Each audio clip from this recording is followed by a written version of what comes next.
자, 지금 과학의 역사를 통째로 바꿀 만한 그런 새로운 혁명이 시작되고 있습니다. 그 중심에 바로 인공지능이 있고요.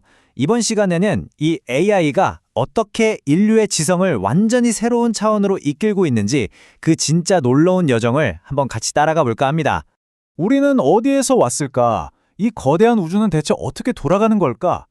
생각해보면 인류의 역사라는 게요, 바로 이런 거대한 질문에 대한 답을 찾아온 여정 아니었겠어요?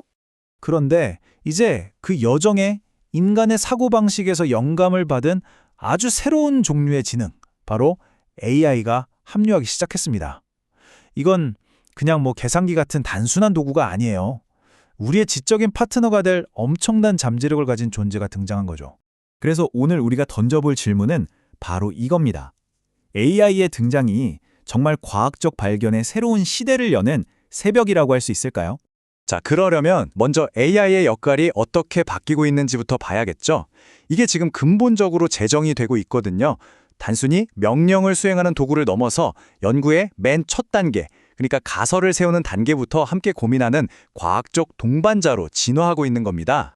구글 딥마인드가 제시한 이 과학적 동반자라는 개념, 이게 그냥 멋진 말이 아니라 정말로 패러다임의 전환을 의미해요. 왜냐하면 AI가 단순히 데이터를 처리하는 걸 넘어서 새로운 과학적 통찰력을 이끌어내는 그런 협력자가 될 수 있다는 가능성을 제대로 보여주기 때문이죠.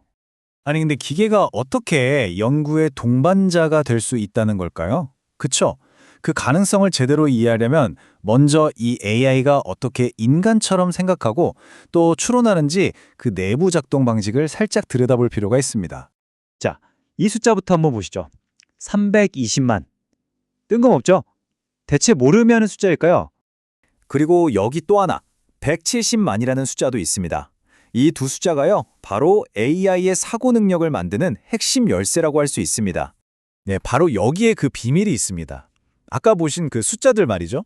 엔비디아가 AI한테 인간처럼 추론하는 법을 가르치려고요, 무려 320만 개의 연쇄적 사고 예시, 그리고 170만 개의 도구 통합 추론 예시를 포함한 어마어마한 데이터셋을 사용한 겁니다. 말 그대로 AI를 위한 맞춤형 교과서를 만들어준 셈이죠. 그 첫 번째 학습법이 바로 연쇄적 사고라는 건데요. 이건 뭐냐면 복잡한 문제를 한 번에 풀려고 하는 게 아니고요. 마치 우리가 수학 문제 풀 때처럼 이걸 논리적인 단계로 잘게 쪼개서 차근차근 해결해 나가는 방식이에요. 두 번째는 도구 통합 추론입니다. 이건 모델이 자기 머릿속 논리만으로는 부족할 때 그때그때 필요에 따라서 계산기를 쓴다거나 코드를 실행하는 것처럼 외부 도구를 활용하는 거예요. 이걸로 자신의 문제 해결 능력을 확장시키는 거죠. 그리고 마지막으로 생성 후 선택 방식이 있습니다. 이건 여러 가지 가능한 해답을 AI가 스스로 막 만들어 봐요. 그런 다음에 그중에서 가장 합리적이고 정확해 보이는 답을 비판적으로 검토해서 골라내는 겁니다. 이 과정을 통해서 정답률을 극적으로 높일 수 있죠. 자, 이렇게 인간의 사고방식을 학습한 AI가 실제 과학 현장에서는 대체 어떤 경이로운 일들을 해내고 있는지 지금부터 한번 보시죠. 수십 년 동안 생명과학계의 가장 큰 숙제 중 하나가 바로 이거였습니다. 이 길게 늘어선 아미노산 서열 정보만 보고 생명의 활동을 결정하는 그 복잡한 3차원 단백질 구조를 예측하는 문제요. 정말 어려운 문제였죠. 그런데요, 이 수십 년 된 난제를 AI, 바로 그 유명한 알파폴드가 단숨에 풀어버렸습니다. 이게 단순히 문제 하나 풀었다, 이런 차원이 아니에요. 이건 신약 개발의 패러다임을 통째로 바꾸고 우리가 생명의 가장 근본적인 비밀에 한 걸음 더 나아가서게 만든 그야말로 과학사적인 혁명이었습니다. 이 엄청난 변화는 결국 인간과 AI의 관계를 완전히 새롭게 정의하고 있습니다. 그렇다면 미래의 과학은 과연 어떤 모습일까요? 핵심은 바로 과학자의 역할 변화입니다. 과거의 과학자가 데이터의 분석가였다면 미래의 과학자는 좋은 질문을 던지는 설계자, 그리고 AI와 협력하는 지휘자 같은 역할이 될 거라는 거죠. 반복적인 작업은 AI한테 맡겨버리고 인간은 창의성과 통찰력에 더 집중하게 되는 겁니다. 새로운 협력 모델은 대략 이런 모습입니다. 인간은 창의적인 가설을 세우고 직관을 발휘하고 또 전체적인 맥락을 이해하는 능력을 제공해요. 그러면 AI는 그 가설을 뒷받침할 방대한 데이터를 정말 순식간에 처리하고 그 안에 숨겨진 패턴을 찾아내는 거죠. 인간의 상상력과 AI의 분석력이 딱 결합될 때 진짜 대단한 협력적 발견이 가능해지는 겁니다. 그렇기 때문에 미래의 연구자들한테는 새로운 역량이 필요해질 수밖에 없겠죠. AI에게 명확하고 좋은 질문을 던지는 프롬프트 엔지니어링 능력, 또 AI가 내놓은 결과를 그냥 믿는 게 아니라 비판적으로 검증하는 능력, 그리고 연구 과정 전체를 윤리적으로 감독하는 그런 통찰력이 그 어느 때보다 중요해질 겁니다.